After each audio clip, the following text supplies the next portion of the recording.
Hi, this is Charlie Peck with Thriving School Community. Welcome, everybody. Okay, so today I have Franciene Sabens on, and she's got a ton of awards. And I know, Francine, it's hard to talk about ourselves, but I'm going to have you say hi to people and please tell us what you've been doing as a school counselor and how in the world you ended up in the White House being honored at. Just please start there. So welcome first. Hi. Thank you so much, Charlie. It's a pleasure to be here. I'm excited to share as much as I can today in our short time together. It's crazy that you lead off with that because I don't know. I don't talk about that very often, but I was school counselor of the year. I did get the opportunity to go to the White House as the Illinois representative from Illinois the year after I was school counselor of the year. So I've been a school counselor for 15 years, and the biggest thing for me in my profession has been just connecting with students and their families to help them just tap into what their passion is, and then helping them to figure out how to make that possible. No matter what their plan is, no matter what their goal is, just helping them to realize they can do whatever they commit themselves to doing, and I will support them in doing that. And that's really what gets me out of bed in the morning, and that's what keeps me doing what I do, even on the hard days. Oh my goodness. And that's a big responsibility, especially working in a school system when you have limitations. So how Yes. how do you how do you work within a system that has a lot of barriers and still get up and have that passion and serve families like you do? So I think, I started out in a smaller school where I only had, well, not only I had, 320 to 350 students, but very limited resources. And that actually was a town that had a prison in it. So, we had families that would move in because their family member may have been incarcerated. So you can imagine, like, what they were bringing in with them. This is a new community, a new school, new people, a different type of home life than maybe most people would understand.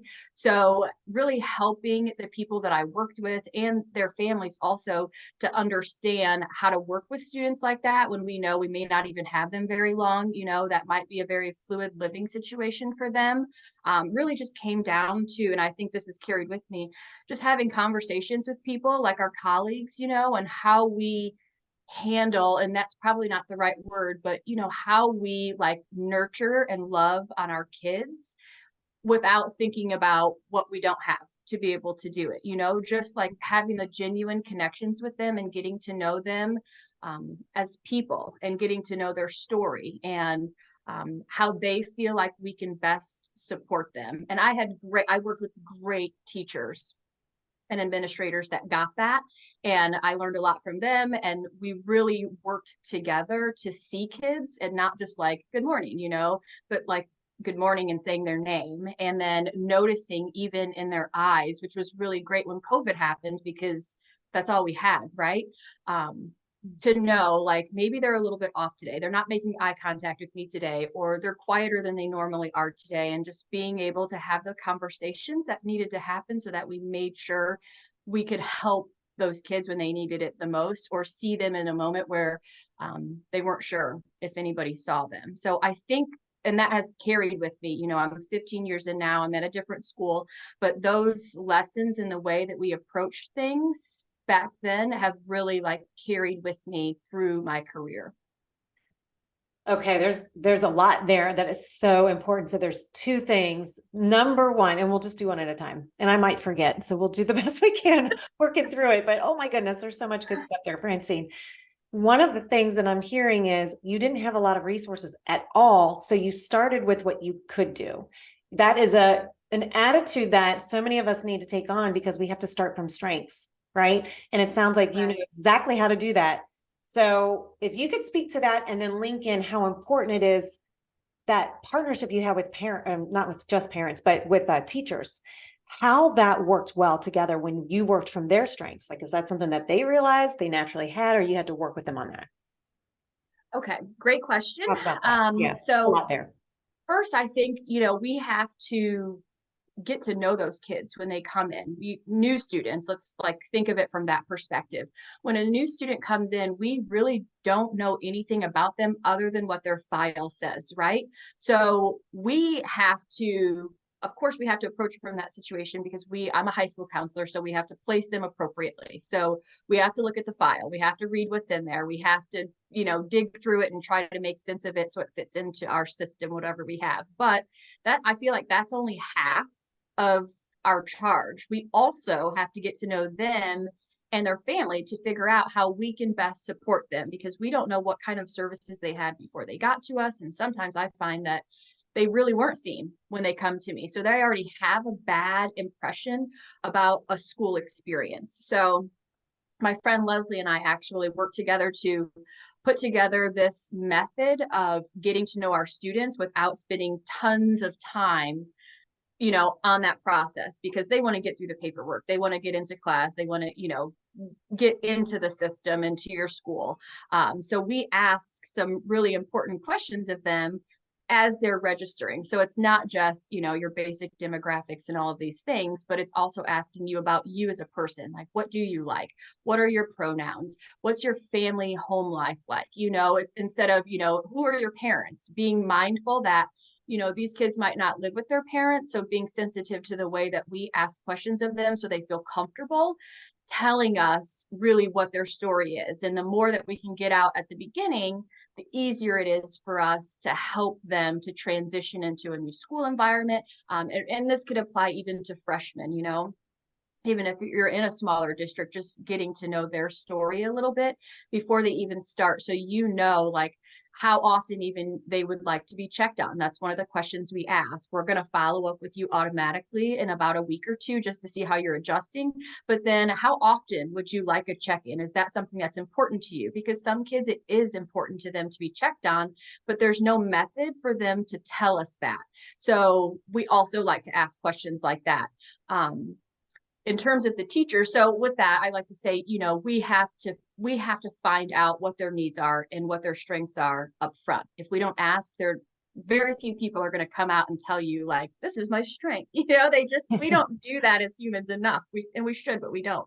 And then on the teacher side, when I started at my school, you're introduced to the whole faculty and you get to know people as they come in as new teachers or whatever. And I always have partnered with English teachers because that's where I teach my school counseling curriculum. So I've always had very strong relationships with English teachers, and I rely on them for a lot of things, like for myself, and it's kind of a reciprocal relationship. And they're always usually my portal to everybody else, because I feel like for me, they work with all of our kids. Every kid takes English, right? So they see them all, but they also hear them all because they write for them. And they'll say things to them that they maybe don't say to other teachers, or they'll write things that they get to read that other teachers don't know about. So it's always nice to go in and have lunch with them or have informal conversations with them, not taking up too much of their prep time because we don't want to do that, but just talking to them about, hey, what's going on with this kid? What are you seeing on your end? And sometimes once you start that relationship, they'll come in and tell you, hey, so-and-so said they're having trouble with this teacher and this is what's going on. And then you have this whole other insight to help solve a problem that a kid's having that you wouldn't have otherwise known about, and to maybe even help that other teacher understand how to better work with a student. I'll give you a specific example. Most students don't like sarcasm. A lot of people don't know that, but they don't. It just doesn't work well with kids. You maybe have like 0.5% of kids who are like cool with it. And you'll know because they use sarcasm with you. And okay, that's maybe like one kid out of like 200. So good point. If a teacher is using sarcasm with kids, like, oh, hey, Jenny, it's good to see you. We haven't seen you in a few days. Not a great idea. But we as school counselors don't always see that, but other teachers do. And they might mention to another teacher that this is happening. And you know what? It makes me not want to come to school when, Dr. Jones or whatever says that to me every time I come to school, because he doesn't know why I haven't been to school. My mom might have cancer and I might have to stay home, or I might be scared to come to school or whatever. But your sarcasm makes me not want to be here. And then I don't come back for 3 days. But we might not know that unless we have those connections with the other teachers that see it and hear it and are comfortable then telling us about it. And then we have the power to be able to go and talk to that other teacher or talk to administrator about addressing that, just so we can create a caring environment for our kids that just need you to just be nice and not say things like that. Just say, good morning, Jenny, or, whatever, when they come in. Don't make known that they haven't been there for a few days, because that makes them not want to come back for a few days. Oh my gosh. It's That so was a long explanation, but no, but it's so important because all the pieces are in there, because you're saying we have to, first of all, teachers are great informants or can be trained to be great informants, right? And so when they don't know, they don't know.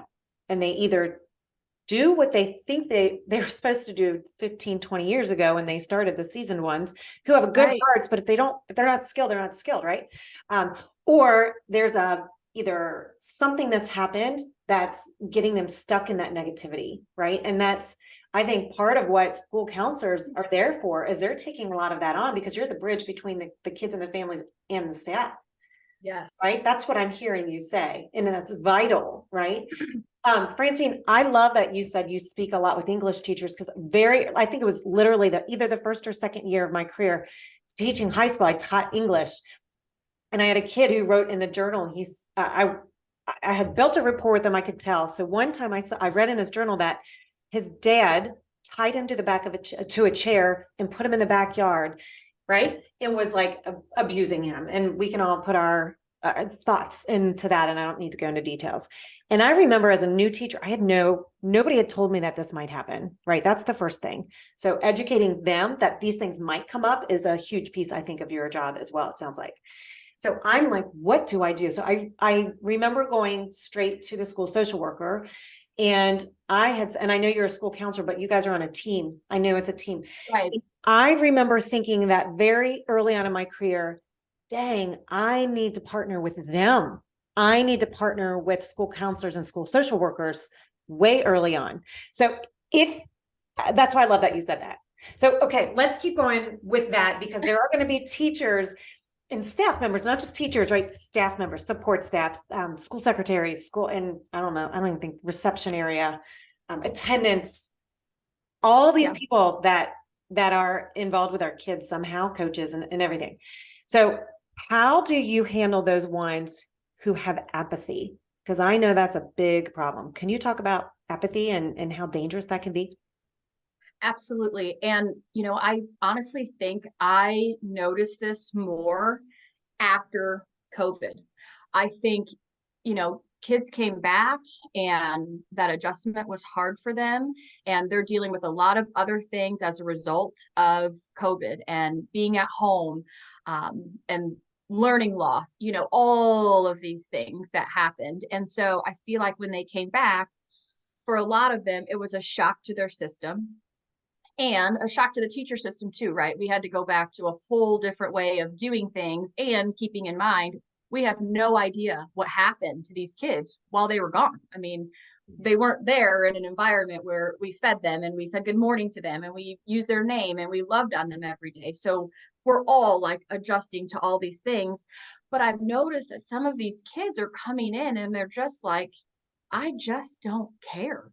And that is like shocking to me. Like, we work so hard to make sure they care about whatever is important to them. So to see some of these kids just like have this apathy about just life in general, not just, getting their schoolwork done and taking care of business, but just like life in general is heartbreaking.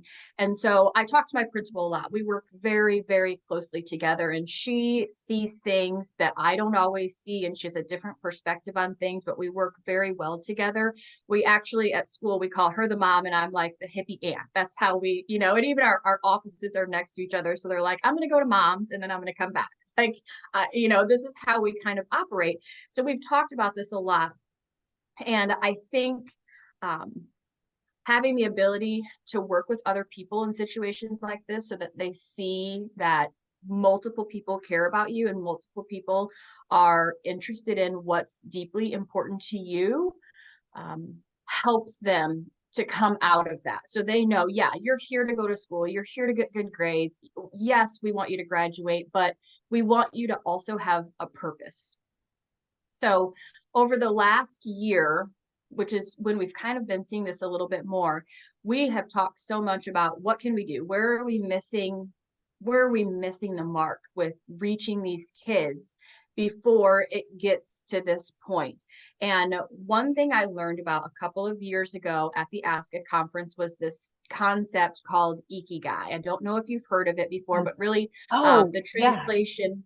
Tell me about Yeah. this. Yeah, that's a So good one. and I think for me, this is the key to it because I've seen it work with so many kids, and it's not the only way. Obviously, like I'm not saying like prescribe to this, but I feel like it helps so many kids. So the translation, and I have the book, so I'll show them to you also. But the translation is actually the Japanese concept, its translation is the happiness of always being busy. And it's really about helping kids to find their purpose and link it up to, what am I good at and what's important to me? And the way it all just like comes together and brings them this health and this happiness that really is long term. It's not just while they're in high school, it's something that they can reflect back on later. So sitting and having these conversations with kids, not about, hey, you're failing this class, hey, your attendance, it's not looking great, just peeling back all those layers and asking like, what's going on with you, because I care and I want to help. And just having a candid conversation with them, which of course starts with a relationship. You can't just pull them in, if you don't know them very well already, because they're probably going to seize up on you and they're not going to tell you very much. But I actually had this conversation with a kid a couple of weeks ago. He's a foster kid. He's a sophomore now, but he has just traditionally had a lot of behavior problems. I've done home visits. I've worked with his mom. I talked to her almost every week. Just, I've literally tried everything. Like, okay, Sabens, this is like not working. I don't know what else to do. And then I told the principal that week, I'm like, honestly, I feel like I've hit a brick wall. And she was like, I do too, but I don't know, and I've talked to mom and I'm not sure what else we can do. And I'm like, let me talk to him one more time. And so I went and I just sat across from him and I said, I feel like everything I've tried for you hasn't worked. And that bothers me because I care about you as a person and I want you to be happy. And I feel like you're not happy and I don't know how to help you to find your happiness. So if there's something that you can tell me that you need that I can help you with, I need you to tell me that now, because otherwise I feel like I may have to suggest that we change your placement to somewhere where you have more help in a smaller environment. And he started crying. And he said, I don't want to leave. I don't want to leave. And he told me everything, literally like waterfall, told me everything. And then I said, this is what I needed all along. This is what I needed. But it just came back to like, just not talking about anything else and just asking him like, I'm lost. You have to help me help you because I don't know what else to do. And then it got down to what was really important to him. And then by the end of it, he was like, can I just go to PE class today? He was in school and he's like, can I just go to PE class today? And I'm like, does PE class make you happy? Is that like your favorite place to be when you're here? And he's like, yes, I just need to move. He just needed to move. If he can move, he felt like he didn't have to think about anything else that was in his mind, anything else that was going on at home or going on with the relationships that were kind of strained right now. He could just move. And I'm like, this is the key. How do I get this kid to PE classes so that he can move in the morning and in the afternoon, and then everything else will fall into place, because he just needs like a break in his mind. And it's not about talking to somebody. He needs that too, and he's good about that. But he just needs to move. That's what's important to him. And then we got into so much more, and he's doing really, really great right now. But it just was about making that connection with him about, what was deeply important to him. And that helped us to really start to understand how we really could help him, and how we could pull him out of that apathy, because he didn't want to be there. None of them want to be there. But if we can't help them to just get down to the core of what's going on, they can't even see that there's so much magic that can happen because they're stuck. They're stuck in it. Well, I want people to sit with that because they're stuck. And if we can get them to the point of seeing how much magic there could be, wow. And imagine our schools getting to that point. So, okay, I want you to think about this, Francine, from a point of a leadership perspective, because a lot of education leaders and even district leaders are going to be listening to this. What is it that they need to do to ensure more people on staff have that message that don't let it just get stuck in apathy? Don't let, like, we got to have a new perspective with these kids. It's not that they're apathetic because they don't want things to work well for them. How do we get them to shift that lens? I'm so glad you asked that question because I think it's very important. And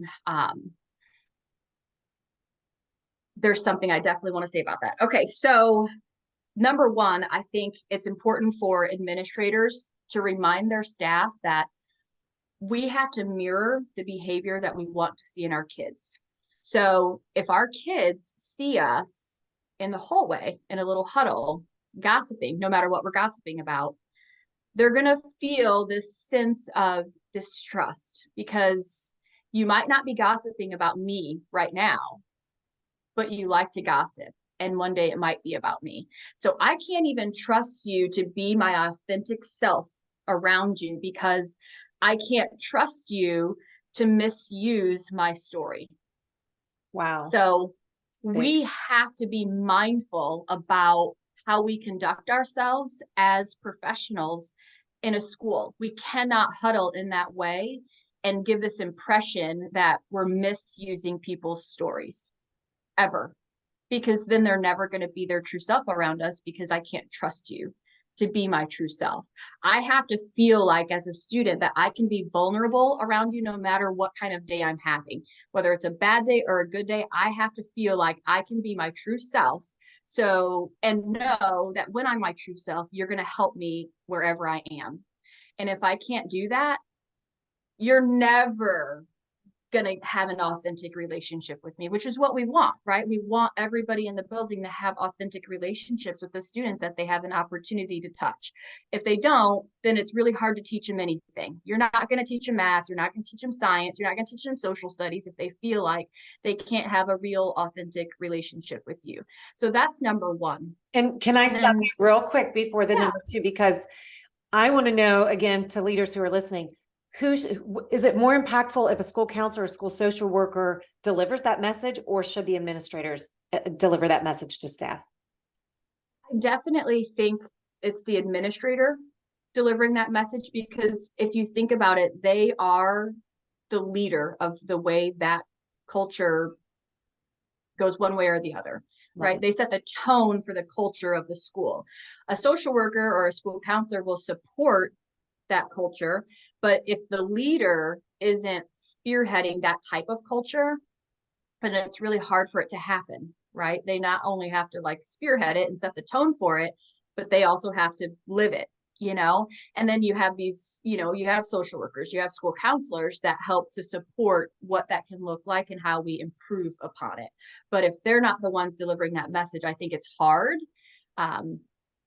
particularly for school counselors and social workers, because we're seen as equals. We're not your boss. We are, you know, we maybe see more or hear more than you do, but we're not your boss. We can't tell you what to do. We can help you if you're open to that.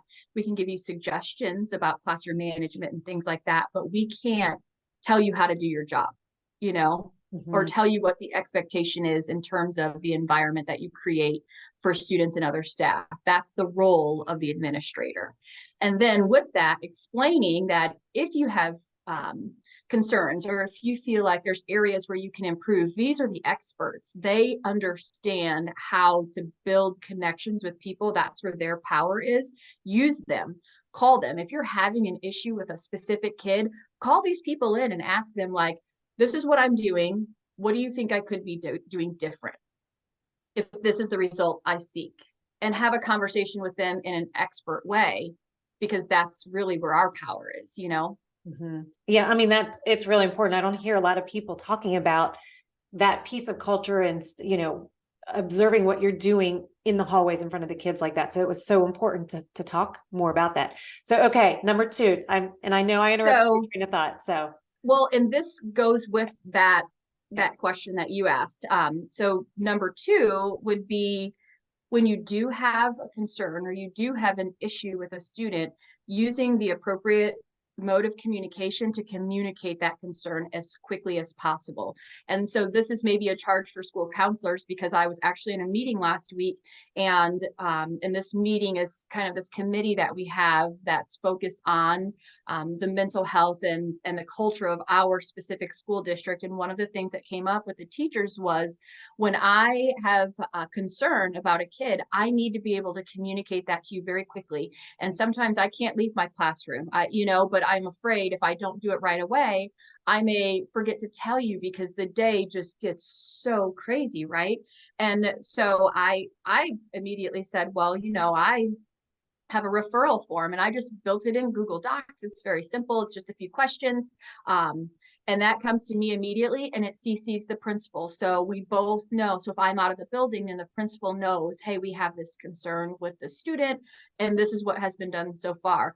And they didn't have that at the other buildings. So it's so important that, one, teachers know how to communicate concerns to us, whether it's a concern that they have because they want to reach a student in a better way, or a concern that maybe something's happening at home. If we go back to the story where you got that journal, that might have been first hour. Well, you want someone to know about that right away. But if you don't have prep until seventh hour, you're kind of in a situation where you can't communicate it, but it's important to communicate it. Correct. So we, one, have to make sure they know how to communicate with us, what the concerns are that they have, and then we have to create a way for teachers to easily do that. And so a referral form for staff is so important, and constant communication about it, because I do still get teachers who will email me and tell me highly sensitive things that should never be emailed. Right. Even though they know there's a referral form, we talk about it all the time, but it has reminded me that I need to constantly remind. So every month I send it out. Just a reminder, we have this way. If you have a concern about a student, please complete this referral form. And it's also a great way for us to track how many concerns are coming in from staff. So that's another piece that administrators can look at to say, hey, we've had this specific type of concern overall, or we've had, 5, 6 teachers in the last month say they were concerned about this student. So now how can we use our resources, whatever they are, to wrap around the student and their family to help them, because multiple people are concerned about whatever it might be. So that was the other piece of it. That's a huge piece of it. I mean, when we look at statistics and then follow up with the teachers we work with, it matches exactly what you just said, Francine. And there was a stat, it was maybe a year or two ago at the most, and only 19% only 19% of teachers were referring their students to their school mental health professionals. And then when I was looking into it, I remembered what it was like for me. It wasn't easy because there was no easy referral process, and they didn't even know where to find it. So if it's not easy to access, they know it's there and you can't quickly get to it, right? You already know because you're a part of this all the time. And then the other piece to that, what I'd like to briefly go over with you, because this is a huge piece to it. So if I'm a teacher and I'm in a classroom and I develop these relationships with these kids that I really care about, they're like my children, right? And I send a referral off to you, Francine, and then I never hear back from you. I do not have trust that that kid is being taken care of the way I know they need to be taken care of. So how do you handle that? That's a big piece. I hear it all the time. Such a good question. And I actually learned this the hard way, because, when I was a brand new counselor, I didn't know that teachers want an email back. To me, it's like, oh my God, people blow our email up. So I'm thinking, if they want to know, they'll stop by so we can talk about it. So wrong. I was so wrong. And so I learned that the hard way. So now when I get that referral, it pops up, the way a Google Doc does. Hey, somebody's completed your form. I immediately email the teacher back to say, thank you for your referral. I'll be seeing this student, next hour or at, whatever, or I give them some sense of identification of when I'm going to see them. And then after I see them, I follow up with them to let them know, hey, I spoke with so-and-so. If you want to stop by when it's convenient for you, I can give you an update on things. So I'm not going to give a lot of detail in the email. I'm just going to let them know that we did have a conversation. If I do have a plan of action that I'm comfortable with and the student is comfortable with me sharing in the email, I will, because I always ask the students, depending on what's going on, are you comfortable with me letting your teachers know this is going on in your life? This is how you would like them to support you. Whatever the situation is, I always ask the students, and usually they'll say yes, depending on what it is, because they do want people to know. They want people to know that they have something going on and this is the way they feel like they need to be supported. And if they say that, I usually will let all of their teachers know. It's not just about the originator of the concern, it's all of them, so that we can work together to wrap around the student and support them through, whatever's going on. Yeah, no, I appreciate But I that. learned that the hard way. I'm sure you did. And No, what happened? Like, you don't have to tell the whole story, but what was it? Did a teacher come to you and say, "Why didn't you tell me?" or what happened? No, actually, it was really embarrassing. So I Okay, and that's really how we learned it learn. the hard way. Yeah, so we were actually in a faculty meeting, and the principal was like, I just want to reiterate, if you are having concerns about students, because we had some things that had happened, you have to communicate those to Mrs. Sabens. You have to. Otherwise, we can't address them if we don't know about them. And so this super veteran teacher who just was like, oh my God, what do you do all day? You just sit in your office, just like Yeah. not happy with life, probably just needed to retire and go and find their true happiness because it had expired in teaching. They were like, well, we do let her know, and then we never hear from her. And I'm like, oh my God.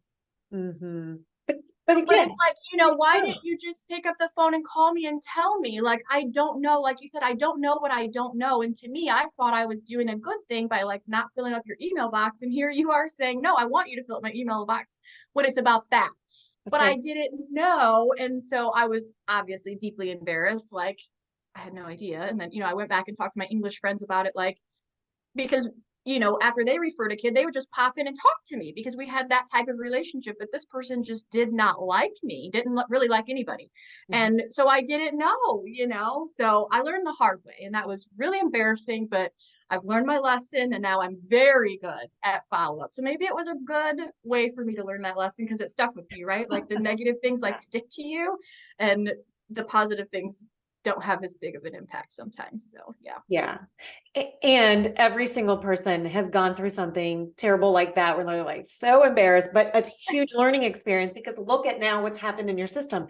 It's improved the whole system, right? And that's it. I mean, it goes back to that apathy. Think of the educators who have apathy, or they're feeling that way because nobody asked them, much like the student has apathy because nobody's paying it. Not nobody. I mean, I think people listening understand it's not that we're not paying attention, it's that we're not meeting their needs the way they need us to meet their needs. Yeah. Right. And that's their perception, and that's real for them. Yes. And that's exactly what's happening with staff who are saying they're burned out, who are negative, who we're just like, come on, just change your get positive and blah, blah, blah. They don't want to hear it anymore because they're like, well, I'm asking for this. Nobody's listening. I'm done. So, right. And that's generalizing big time. And I know you understand, Francine, that there's more to it, but I appreciate that so much that you're calling that out and being vulnerable with me and leaders, because leaders need to now know to ask those questions of staff. Right. So let's, I know it's already been a half an hour. So let me just close this up with you. We could do this forever. There's a couple things. Number one, I want you to tell people about your blog, because there's more of these conversations in Francine's blog. Can you talk a little bit about that? Sure. So I started my blog probably 10 years ago, maybe. Oh, wow. Schoolcounselorspace.blogspot.com. And a lot of the things that we've talked about today, I share on my blog. When I started as a school counselor, I was by myself. So I didn't really have someone next door that I could go talk to. There wasn't anyone else in my building. I didn't even have a social worker in my building. So once a week, the social worker would stop by, and I was like, okay, my people, like, she gets me and she gets what we do, and I can ask her questions that other people maybe couldn't answer for me. So it was really important to me back then when I first started to just blog about everything, because I felt like if I could talk about what I was going through or what I was using or how I was solving problems, and other people could chime in and like share their stuff too, or make comments and share links. And that has just progressed over 10 years into me sharing a lot of what I do and how I approach situations. And then people obviously can comment and say, hey, I'm going to use this too, or hey, this is what works for me, so that, we are helping each other and collaborating, which is why I started it, just for a space for personal growth and collaboration with counselors, because I just had no one. So everything on my blog is free. I don't sell my stuff. I don't have a teacher pay teacher. I don't have time for that. Like, if I feel like it works and it's going to help other people, I share it. So a lot of my processes and the way I do things are shared on my blog going back like 10 years. Oh my gosh, there's tons of information there. Oh my gosh. All right, so check that out, schoolcounselorspace.blogspot.com. Check that out. Of course, I'll put it in the description. Okay, so if I want you to envision school leaders and district leaders listening right now. What is the one thing that you think they need to do to kind of combat apathy and build the culture that you think needs to happen for these kids and staff? Oh, that's a big question. So big. It's so big. You can handle it. Okay, I'm going to try. I'm going to do my best. So I think number one, over the next few months prior to the new school year, sitting down and talking to the school counselor about what's happening, because that person is going to have a real pulse on what the students are saying and what they're seeing from a social emotional perspective. That's your leader in terms of social emotional learning. So sit down and have a conversation with them about what's happening. Look at any data that you have. Some schools have methods to collect that data. Some schools, are working towards improving that, to really figure out what's happening in your school building. And then ask your teachers. One thing that we're working on implementing in our school district is a non-cognitive needs survey. Very easy to find if you have a school counselor. If not, people can email me. Maybe I'll just put it on my blog now that I said that, just to get an idea from teachers on what they're seeing in terms of non-cognitive assessment for non-cognitive assessment purposes. Because the things that they're seeing that tie to non-cognitive concerns are things that they sometimes don't have the tools to address, right. But we won't know about it if we don't ask about it. So maybe assessing your staff, because if you can solve some of those problems for them, their jobs will become easier and they can teach their passion. They can just show up and teach and know that those concerns are being addressed in another way. And maybe they're part of that solution too, which I hope they are. So gathering that data, talking to the people that can actually help you to move forward to address those apathy issues. But then in doing that, also ask your teachers what they need.